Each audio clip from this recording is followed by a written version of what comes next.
Olá, eu sou o Guilherme Rodrigues Carvalho e hoje, dia 2 de abril, Dia Mundial do Autismo, não podia faltar um vídeo nosso. E hoje eu aproveitei para trazer minha mãe, que está aqui toda envergonhada.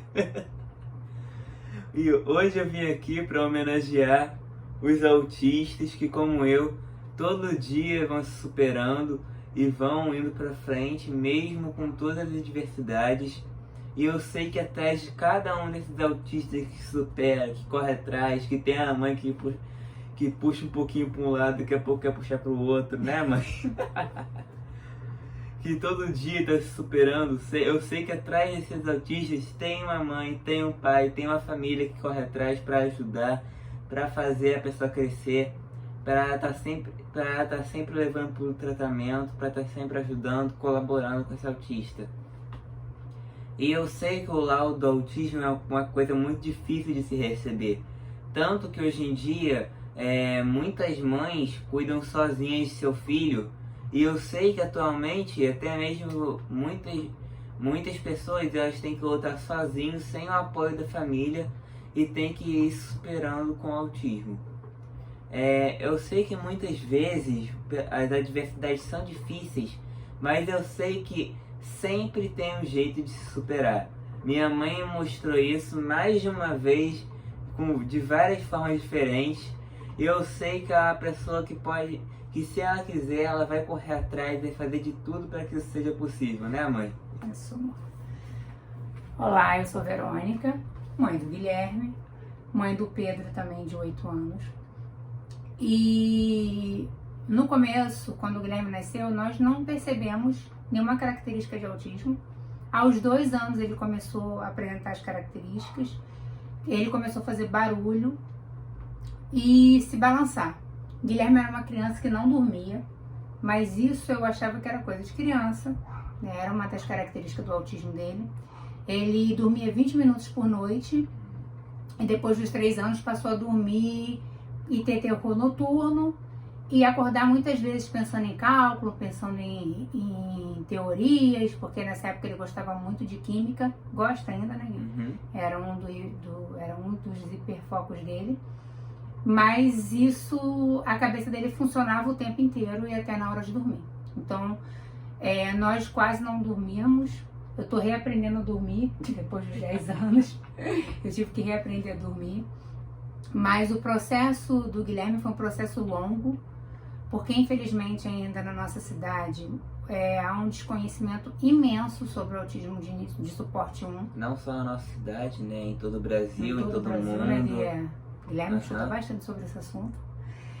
E o que chamou a atenção pra gente de diferencial no começo foi, primeiro, aos 2 anos ele começou a falar de uma maneira que ninguém falava, muito rebuscada, trazia uma inteligência que chamava a atenção, ele gostava de assuntos que não eram comuns para a idade dele. E ele começou a fazer barulho e a se balançar. Ele ficava... E isso atirou... quando eu lia. Principalmente quando ele, nessa época, desenhava, depois quando ele começou a ler e escrever. Com a terapia, a gente conseguiu trocar o barulho por uma nova forma de se reorganizar, porque ele usava isso para reorganizar as informações que ele tinha muito acelerada. Então ele começou a falar falar o que ele estava escrevendo no lugar de fazer o barulho. Foram 6 anos pra gente trocar isso na terapia, né, Gui? Certo. E a primeira vez que a escola falou comigo que ele não era igual às outras crianças foi aos 3 anos. Foi muito difícil, porque a escola não foi nada acolhedora com a gente. Foi um processo muito angustiante para mim. E depois disso a gente trocou o Guilherme de escola, onde ele estuda até hoje. Ele é muito bem aceito e muito amado na escola que ele está. Eu sou muito grata a todos, né? E foi muito difícil essa troca pra gente, porque eu já vinha com medo, mas foi necessário e foi importante. O Gui ama estar onde ele está hoje. Só que dos 3 anos pra gente achar o caminho foi até os 8.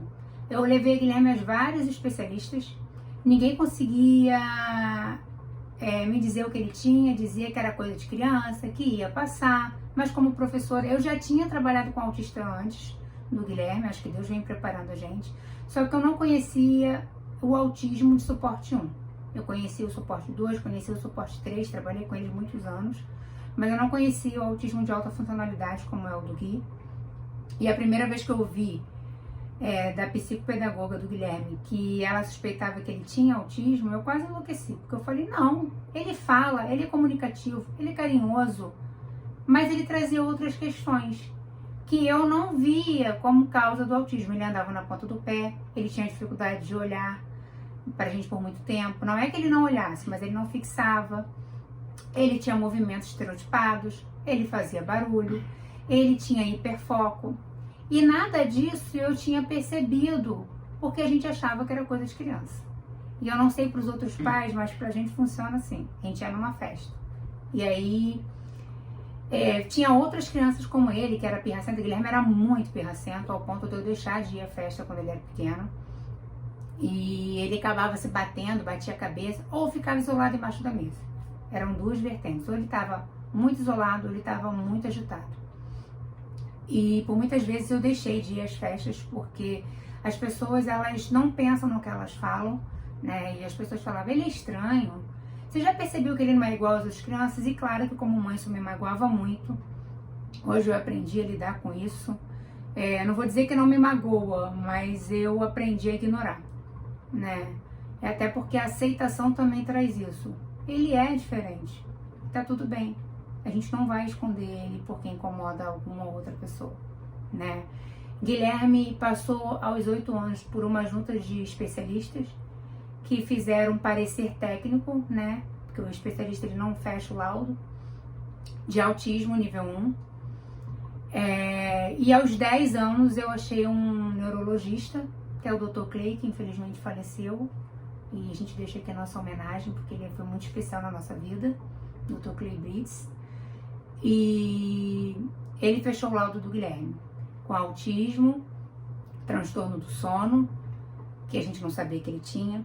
Guilherme também passou por um período de depressão aos 3 anos, muito intenso. Foi o período mais difícil da gente, porque ele ficava o tempo inteiro chorando embaixo de uma coberta e a gente não sabia que aquilo era depressão.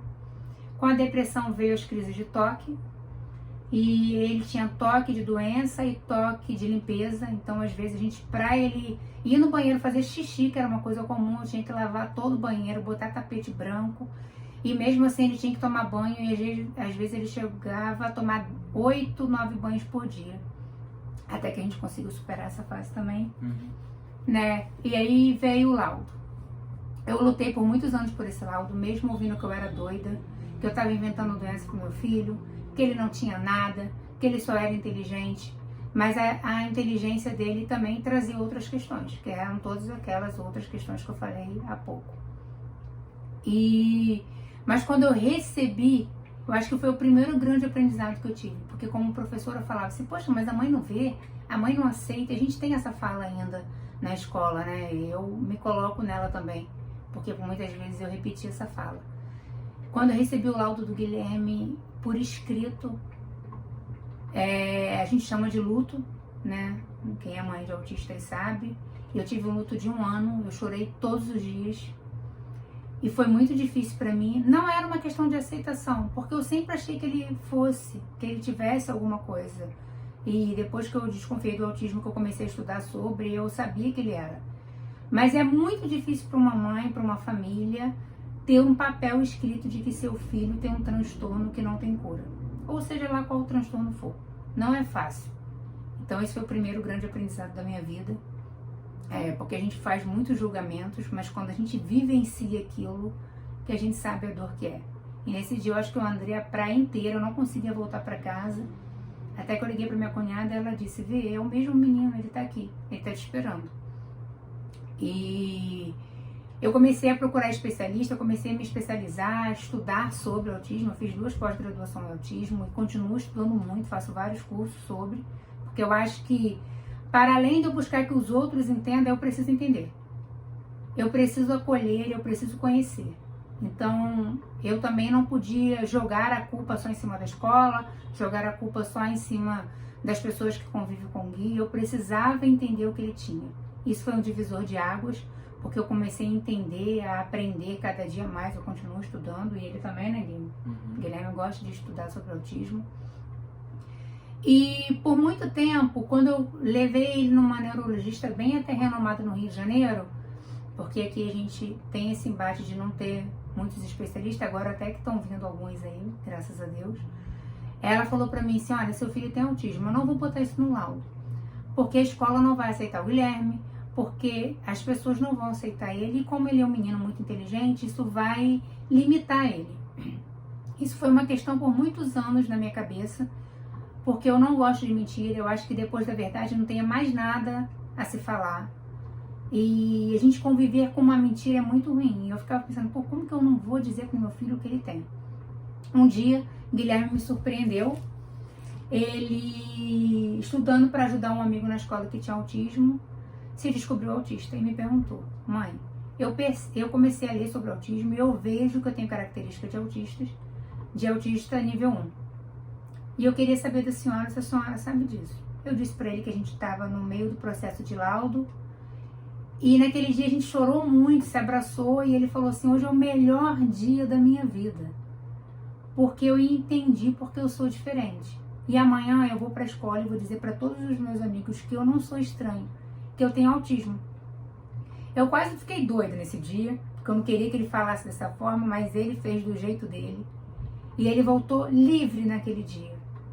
E foi um divisor de águas, porque eu acho que a turma também entendeu o Guilherme de uma maneira diferente, acolheu ele de uma maneira diferente, porque realmente ele era uma criança, não era estranho, né, mas era uma criança diferente. E ele tinha 8 anos e foi mais maduro do que eu, que ele soube se resolver ali com o grupo dele. E logo em seguida, depois do laudo, ele resolveu, depois ele fechou o laudo definitivo com o Dr. Clay aos 10, e ele resolveu fazer um canal no YouTube. Foi uma questão no começo, porque iria expor ele, né? Mas era uma escolha que só ele podia fazer. E ele queria falar sobre autismo, ele queria lutar por essa causa, ele queria abraçar outras famílias. Eu acho que o canal trouxe isso pra gente. O Guilherme abriu várias portas com o canal para ele, porque ele conheceu amigos que, assim como ele, têm autismo, né? Cada um com suas características, cada um com suas dificuldades, como é para qualquer ser humano, e eles têm se ajudado. Então, esse foi um diferencial do canal pra gente. Eu acho que eu também conheci outras mães, a gente fez um grupo aí, cada dia eu conheço mais, e a gente se ajuda, se acolhe, chora junto, ri junto. Esse é o objetivo desse canal. Mas eu fui muito julgada por deixar o Guilherme assumir o autismo dele e falar disso nas redes sociais. Muitas pessoas falaram que eu não deveria ter feito dessa forma, mas eu acho que era uma escolha dele e eu acolhi. Eu sempre acolho se for algo que não vai fazer mal a ele. Não fez mal a ele. Ele tem orgulho de ser o que é. E isso é uma questão para muitas pessoas. Um dia, Guilherme veio falar comigo, e isso foi um divisor de águas para mim, que ele viu um estudo nos Estados Unidos que eles estavam procurando a cura do autismo. E ele nesse dia falou assim, mãe, se o autismo tivesse cura, você me curaria? Eu fiquei pensando, né, uma pergunta muito difícil, e eu perguntei para ele, você gostaria de ser curado? E ele me respondeu que não, porque ele ia deixar de ser quem ele é, ele ia perder a essência dele. E aquilo me fez entender que ele se aceitava, que ele era feliz do jeito dele, com as questões dele, com as manias dele, mas ele era feliz. Eu também não queria trocar de filho, porque eu ia deixar de ter um filho companheiro, amigo, inteligente. Mas foi um aprendizado a cada dia, não é fácil. Muitas vezes a gente está sozinha.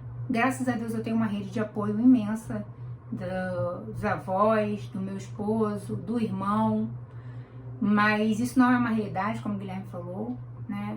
Infelizmente eu conheço muitas mães sozinhas aí.